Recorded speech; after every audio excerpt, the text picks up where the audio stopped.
За Монгол Ардын намын ээлжид 31-р хурал маань амжилттай эхлээд явж байна.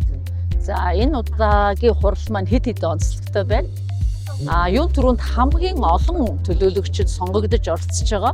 Монгол улсын одоо 408 одоо захирсаас намынхаа мянган гишүүдийг төлөөлөд ирсэн 2500 орчим одоо эмэгтэйчүүд болон намын гишүүд оролцож байгаагаар онцлог.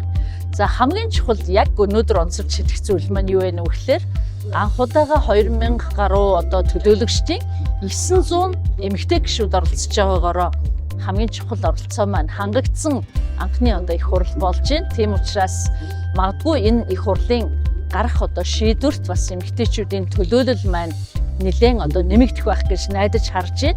Бага хуралд маань эмэгтэйчүүдийн маань 40% оролцоосоо гэж бодож байна. Удирдах зөвлөлийн гишүүдэд бас одоо 40% сонгогдосоо гэж бодож байна.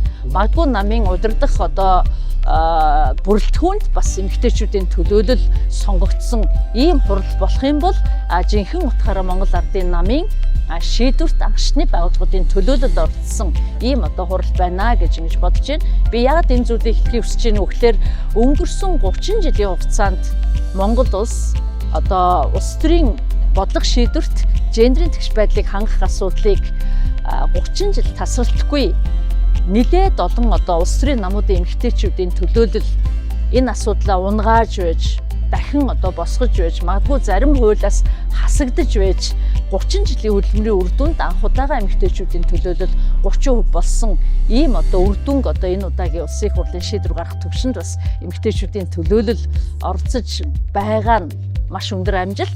Тийм учраас энэ олсон ололтоо баталгаажуулах гэдэг бол бас эмэгтэйчүүдийн маань хувьд улс төрийн томоохон зорилт шийдвэр байх болно гэдгийг хэлхийг хүсэж байна.